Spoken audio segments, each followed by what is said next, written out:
Hello, everyone. I'm here today reviewing No More Heroes 3. Wow. I think we just need to get it out of the way right out the bat that this is a bad game. This is a really bad game. In fact, I was talking to someone about the series and I actually tried to forget that this game existed. It's just. Oh boy. So first off the bat, it's funny that the actual gameplay in this game is probably the best it's ever been. It's super fluid. It's super, you can pull off combos really well. It's honestly a great game in terms of gameplay. But let's be honest, as okay and as good as No More Heroes gameplay is, we're here for the dialogue and the story and the music and the characterization and the plot, and none of that is here. None of that is happening. None of it is good. If anything, it's really bad. And that pretty much is kind of the main brunt of the joke or of the thing. There's also a lot of things in this game where like they do the Marvel-esque thing where they undercut serious themes with all of their humor, and I feel like there's a consistent effort to try to be funny in this game, which really just is weird and doesn't work. For example, Jean now, Travis's cat has this deep black man voice, and it's like, haha, isn't that like ridiculous and crazy? And again, like the setup and the hype around this game was pretty decent. It's like, wow, Travis is going to fight aliens. They showed a trailer at the E3 show where it was this little, almost Digimon-esque like animation of this boy fighting an alien and then going back off to space and escaping from the FBI like it was a version of E.T. but Japanese style, anime style, and at the end of it, like the whole screen breaks, and it turns out it's No More Heroes 3. And the whole premise is that this alien that this little boy helped, called Damon, this alien called Fu, returns 30 years later after Damon has built his industry and empire, and he comes back to invade and take control of Earth, and he's kind of like this renegade alien prince or something. And so the whole setup sounds ridiculous, and it sounds good on paper, and it sounds really fun, but like the dialogue itself is that Fu is always angry at the incompetency of his minions, obviously. He is always shouting and mad and, boastful, and, all the kind of aliens either kind of are the same kind of energy where they boast as well and are very arrogant, and there's no real character development. And you have these scenes with Fu every single main chapter, and it just doesn't get much better. It's just the same bad dialogue that's just not fun to listen to. And the aliens themselves, even in terms of design, are not that interesting. They all look highly, highly simplified polygon shapes. And it's like, well, you can make up for that if they had really good writing, and they just don't for some reason. I don't know. Suda really dropped the ball in this game. And it's so funny that, again, there was even Travis Strikes Again, or Travis Strikes Back, whatever it is, which was another game on the Switch that was like a precursor to this game, almost like a teaser, and it was like all the hype and the rumors around No More Heroes 3, but it was like a top-down brawler, which is very unusual. And then it ended off, in the final cutscene, it shows Travis in the demo room, and it shows, basically, oh yeah, they're getting ready for the next game. And so there was so much build-up to this game, so many expectations, especially since what people really wanted was the fact that America has had about a decade worth of Hollywood movies, of the whole superhero genre and tropes being done. And it's only, soon after that you get tropes like certain shows like The Boys and other media, which took it as a parody. Like, what if superheroes were actually assholes? Which is the entire point of Suda 51's game, that it's all kind of a parody on American culture and on hero culture in general. And unfortunately, this game does not make fun of heroes really at all, or superheroes at all. I mean, really, that was Destroy Man's theme, and Destroy Man is back in this one, but it's super temporary and it's done so lazily. It's like, oh yeah, I'm Destroy Man 3, and now there's an army of me. And then there's other things where, like, Travis is talking about his obsession with this, director Miike, and they're talking about their Japanese films, and it's being done for like the sake of like being a nerd, I guess. But I don't know, I found it really odd because, like, okay, they nerded out about this guy, but it goes on for the whole game, and it just keeps happening, and to the point where they actually put Miike in the game, where he's like, hey, would you consider directing a No More Heroes movie? And he says, no, absolutely not. And I don't know, it's just this kind of fanboy dumb thing.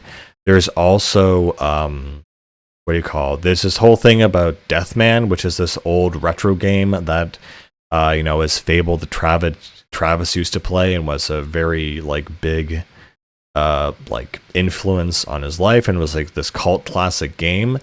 And I don't think it really has a point in the story. You have to actually play it, I mean, in the opening sequence, and it's like, okay, you got cool, it's another reference to like retro video games, cool, but what's the point of this in the overall story? And it's just nothing. It's a bunch of random stuff that doesn't connect to anything else. Another thing too is that in this game you do have some new moves that are kind of brought over from Travis Strikes Again. So the whole sort of D-pad thing where you get certain powers based on, that would recharge over time and have cooldowns. So Travis has a kick in this game, and other kinds of projectiles he can shoot, and other kinds of moves that he can, unleash on the enemy in his 4 slots, and you upgrade those back at the home base, where Naomi, your technician, has become a giant cherry blossom tree for some reason. This game feels like I needed more context for it, that all these things happen and I have no idea why. And it's kind of like, well, I guess I should have played the prequel, which was Travis Strikes Again, and I did, and I still have no idea what is going on, which is just, I don't know, crazy.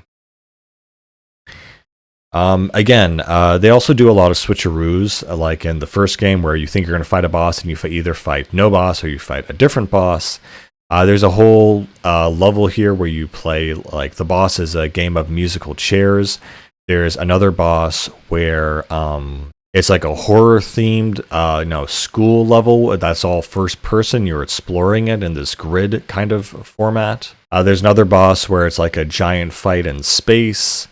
All these things sound good, but for some reason they just kind of suck. They're kind of boring, underwhelming. I mean, the dialogue, the characterization, random things happen. Travis will break the fourth wall quite a bit. It felt like this is written by a different person entirely. It felt like this is like the Deadpool version of No More Heroes, that it's all very kind of self-congratulatory, self-derivative. It's kind of like, oh yeah, this is a great game because it's a great game. There's just a lot of scenes in this game that are just so not No More Heroes in general. And again, though, it's really frustrating because the gameplay is flashy, it's fast, it's fun. Another cool thing is that, of course, Mustang mode is back in this one, so you get supercharged, and you have your slot every time you get a series of hits on an enemy. But what's really fun actually in this game is Travis now has a mech he can use, and he transforms into this thing, and it's a very, very fun moveset. It's a lot of fun to use it. It's really disappointing that the one thing we come to for No More Heroes is music, characters, and dialogue, and those are all extremely weak here. And, again, random things will happen. They'll make references to other things that happened in the previous games as if they were these epic meme references that people like, oh, you have to get it. Another interesting thing is they did bring back the open world in this game, so Travis now has his bike back, and it's slightly better than No More Heroes 1 open world. It's still pretty rough. What's also interesting in the open world, there's now like collectibles and things to find in the environment. There's still like the open world it's just really bad. I don't know why Suda can't create a good open world, or even a hub world for that matter, because everything in it, like there's so much bad poppin', and like I can tolerate poppin', but then there's like very noticeable, very bad poppin'. It's a little bit much. There are also side quests and other things like this, and there are odd jobs, but I don't really remember much from them. I know there's definitely the mowing is back, but they're really not as interesting, as memorable as they used to be. And yeah.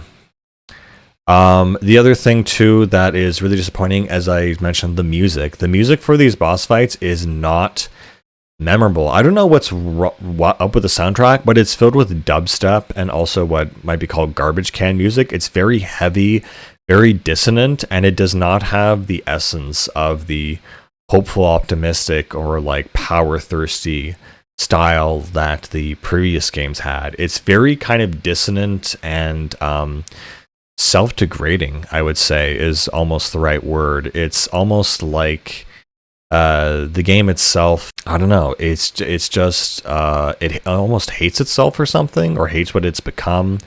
And like there is a returning character in this game, and I couldn't even recognize her from her design. And you know, oh god, they have this cringe rap battle, I want to forget it. Like there's so many parts of this game I wish I could forget that happened.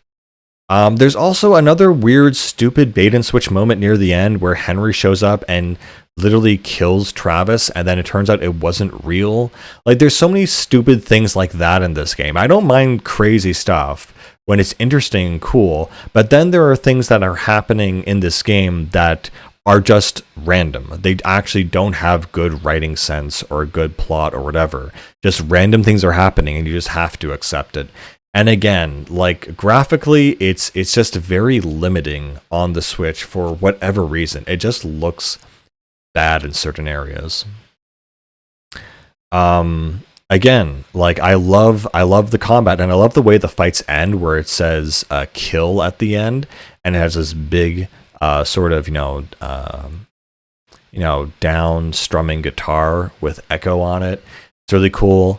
Another thing that's also, again, very odd and just very strange is after every major boss, they'll roll like an end credits to an anime where it's like an ED, where you have this song playing and it shows like, Travis and all the different bosses, but it's the same animation with the credits of the game directors every single time. And it just feels really strange. I'm not sure if Metal Gear Solid 5 started this, where they put credits just everywhere for every single mission you do. But they played the same cutscene every single time. Also, it's kind of frustrating because nothing is followed up with the previous games, really. Like, again, why is Naomi a cherry tree? Like, why is this character like this? What is going on? And it's like, and it's kind of like no explanation, haha.